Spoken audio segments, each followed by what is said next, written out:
শারীরিক অবস্থার অবনতি হওয়ার পর সিঙ্গাপুরের হাসপাতালে নেওয়া হয়েছে হাদিকে, কিন্তু তাকে সিঙ্গাপুরে নেয়ার পর থেকেই যেন তার মৃত্যুর খবরের গুজবে সয়লাভ হয়ে যায় সামাজিক মাধ্যম। তবে সেসব গুজবকে উড়িয়ে দিয়ে চিকিৎসকরা এবার তার স্বাস্থ্য নিয়ে জরুরি বার্তা দিয়েছেন।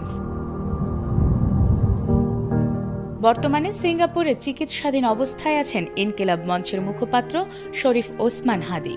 এর আগে তিনি রাজধানীর এভারকেয়ারে চিকিৎসাধীন ছিলেন। পরবর্তীতে উন্নত চিকিৎসার জন্য সোমবার তাকে এয়ার অ্যাম্বুলেন্সে সিঙ্গাপুর পাঠানো হয়েছিল।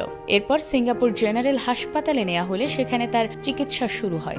যাত্রাপথে কিছুটা অবনতি হলেও হাসপাতালে নেয়ার পর তার শারীরিক অবস্থার উন্নতি দেখা গেলে চিকিৎসকরা আশাবাদী হয়েছিলেন এবারে হয়তো হাদি সংকটমুক্ত হবে, কিন্তু সময় যেন বলছে ভিন্ন কথা। হঠাৎ করেই ওসমান হাদির শারীরিক অবস্থার আবারও অবনতি হয়েছে। সিঙ্গাপুরে হাসপাতাল